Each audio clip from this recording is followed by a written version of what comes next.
Good morning, afternoon and evening all. This is Yorkie with some sprint race footage from F1 2012 at Spa. It's probably going to be the last sprint race that I'm going to be uploading prior to F1 2013. And we're going to go straight to the grid. As you saw, I was in a Williams. Always a great car, probably the best car on the grid in equal car settings in the game. Obviously, equal cars not being exactly equal. Hopefully that is fixed for 2013, they say so, and I'm hoping it is. So, P13 out of 15, 5 lights, we're away straight away. We're getting a relatively decent start off the line, much better than the car that was alongside me and also that Sauber there. Immediately gaining 2 places as we come into turn 1, looking to gain as many places as possible, and that is exactly what I do, slipping up the inside rather nicely along the curb, slipping up into P8, so that's a good 5 places gained already.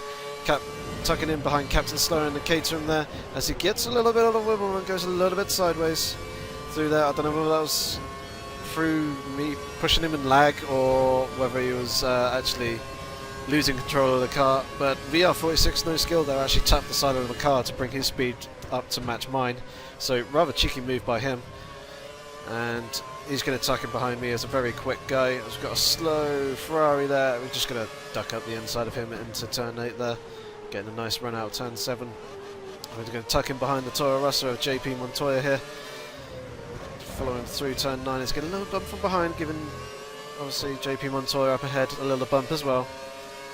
That's VR46 no skill, tucked up underneath my rear wing, pretty much following me through the field here as we come up, grabbing the slipstream, going down the inside into this right-hander here before the left. He's there on my inside, so I'm going to have to give him room, but managing to hold it on around the outside, I'm going to have to go to the inside, stay defensive for this right-hander at the end of the second sector, and we come into the final sector now, and it looks like VR46 no skill is still following me through the field, getting rather close, although I'm pulling away ever so slightly, haven't used the rest of my curves, grabbing the slipstream on Nelson Piquet in his Sauber up ahead as we come now into the bus stop chicane to complete the first lap, getting a nice run through the first one and getting a tap from behind. That was a rather cheeky go-karter-esque tap. It's given him the place, pushed me ever so slightly wide, that's not really affected him, and of course he wouldn't have gotten a penalty for it. Both running a little bit deep, but I'm managing to get the car slowed down a little bit better and getting the exit a lot tighter than he did, tucking me right up underneath his rear wing using a little bit of curves. Basically going to follow him through a rouge here as he decides to take off ever so slightly, but that's probably more than lag than actually him. The physics going weird. And using the rest of my curves as he's gone and pulled a gap a little bit. I think I lifted off ever so slightly, seeing him leap up into the air like that, kind of just preparing myself for any awkward situations, any interesting events, pretty much following his line through there, which ended up cutting up that corner. The Sauber was cutting right across his nose, which has slowed him both right down, and obviously hooking myself up, predicting something like that could have happened, managing to get the undercut on both drivers and slipping myself up into P3. Having seen that Sauber dive across the nose of the Red Bull there, I thought something interesting could happen in this corner. If I hook it up, slow myself down, ready for the exit, I might be able to gain a place or 2, and that's exactly what happened. So, read that rather well, and now in P3 we are going to hunt P1 and 2 Mercedes and McLaren respectively up ahead, 1.3 seconds up ahead around down the road at the moment. Obviously going purple as it is only the second lap, no one's actually set a proper lap time as of yet, and yeah, basically I need to close this gap for the DRS zone. It looks like they're jostling, battling for position, which is obviously slowing them down. I'll come right up to the back of them in that bus stop chicane, not quite right underneath their rear wings, but obviously gaining a good 4 tenths of a second, which has put me in the DRS zone, going a little bit deep into turn 1, ever so slight lockup. The Red Bull has managed to hook it up and he's there on my inside. It's pretty much a drag race now down to turn 1. But it looks like he's got better wings set up. I think he's going 1-1 wings, and I've obviously gone for 2-1, so he's managed to pull that gap, or well, slip ahead of me, but I've got DRS, as does he, but it looks like I'm running higher gear ratios down this straight as I'm closing up onto the back of him, looking down the inside of this turn, but not really any advantage diving into there, so I'm just having to hold my ground and tuck back in underneath his rear wing. The first 4 cars are, well, within a second right now, probably within half a second in fact. So close together, basically running around in a single file train, as it looks like the Red Bull's going to tap the McLaren, which has then gone and hit the wall, back across the track, hit him, shuttled them both off into the wall on the opposite side, which has gifted me P2. And I guess that is what happens when you bump people up the rear. It will eventually backfire on you, as he did to me twice in both the first and second lap. He did do it to me on the second lap, but it was a very minor tap. It didn't really affect me much. I was pretty much already through the corner, and obviously he did it to me on the first lap as well. So we're in this hunting this Mercedes now of Den Amster, closing up on him rather rapidly, coming down towards Blanchimont, tucking right underneath his rear wing, having to back out of it there as he goes and shuts the door. Again, picking up the slipstream, gaining on slightly, trying to look for a way past, but he places this car perfectly. Some very good defensive driving there from Den Amster, making it very difficult for me to find any way past him. And I'm going to fake a move down into turn 1, see if he goes for it, which he doesn't. So he's playing a rather wise game at the moment, trying to hook up the exit of turn 1 as we come down towards the DRS detection point for this straight. That was the detection point there, pretty much at that start line. The one that isn't used in F1 but is used for a lot of other support races. And picking up the DRS, he goes defensive to the outside and a tuck to the inside of him there, getting the move done before these right-hander, then a left, and then another right of turns 5, 6 and 7. So getting a nice smooth run, already starting to pull out a little bit of gap there, and it's just a case of being patient through this long turn 8. Unwind the wheel on the exit, let the car run the full width of the track, gain the acceleration and build up a nice gap that we've already started doing there.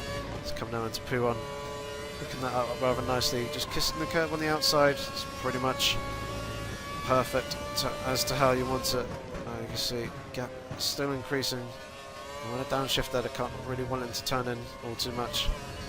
A little bit wide on the curb, but not too bad as we come now into the last corner of the second sector, going 1.5 seconds quicker than my previous lap, and obviously purple in both the first and second sector for this race. So we're on to the fastest lap of the race here, as we come now down into Blanchimont, riding the curb on both the inside and outside, hooking up the braking point rather nicely, not being too aggressive with the downshift on the gears. Wasn't really needed. Getting a nice run through that final bus stop chicane, and it's not quite a 147, it's a 148.1 as you get a lag spike there, and that's not good. Switching up into the richer fuel mixture, lock up onto turn 1 as well, which has put Dan Amster right on the rear of my car again. So he's going to have DRS coming down on the exit of Eau Rouge. Coming through Eau Rouge now, downshifting ever so slightly, trying to maximise the revs coming out of that Eau Rouge complex, and obviously trying and gain as much acceleration as possible, using a little bit of curves to bring myself up to a higher rev range and just basically nullify the effect of DRS that he may have on me. And not getting a great run through those corners, could have been quicker, but still wasn't too bad. Coming to turn 8 now, hooking up the apex rather nicely, hanging that inside curb, unwinding the wheel using the full width of the track, like I said on a previous lap, hooking up both turn 8 and 9 rather nicely. Could have been a little bit tighter on turn 9, but not too bad. Coming into Pouon, a little bit of slippy slidey motion there, and almost running over the curb on the exit, which would not have been good. That probably would have cost my race if I ended up doing that, but it wasn't too bad. Car getting a little bit unstable using those curbs, but nothing major, nothing to happen to give the car some opposite lock to try and catch any slides. And it looks like Dan Amster, who was in P2, has disconnected from the race, so that's pushed VR46 no skill up into second, and obviously giving me quite a big buffer, 4.8 second buffer in fact, to the person behind coming into the final bus stop chicane for the very last time. Obviously not pushing the car too hard as we come across the line and go for a 150. I was hoping for a fastest lap of the race, but obviously with the lag spike at the start of that final lap, that cost me a good 2.5 seconds or so. So from 13th to 1st, was very pleased. I was hoping and aiming for something would come of this race. I always do enjoy starting from the back of the grid and basically trying to work my way through the field. Obviously, not every time it works. Sometimes I do get caught up in the carnage, but this time I've managed to avoid it myself. So, like I said at the start of the video, this is probably going to be the final race for my channel for the sprint races anyway in F1 2012. Obviously, F1 2013 is being released next Friday for us Europeans. It's ever so slightly later. I believe it's the 8th of October for the US. So looking forward to that. Obviously hoping to get a number of videos out upon release, and I do have in the works and in some planning some videos that a lot of people know me best for, and yeah, hopefully we'll be seeing those relatively soon after release. But yeah, if you haven't already, check out the 2013 video that I released yesterday. Some of the details on it you probably do already know. I had a lot of criticism saying that it's stuff that people already know, it's all old news and stuff. I haven't really been on the forums all that much as of late, so I haven't really seen everything that everyone's been talking about. But there may be a couple of things in there that you don't actually know. If not, then apologies for that. But yeah, that was the final race from 2012, and yeah, hopefully you guys enjoyed the video. Please give a rating. If you have any comments or questions, feel free to leave them below, and of course don't forget to subscribe to the channel for more F1 content in the future. I shall hope to see you soon, guys. Take care.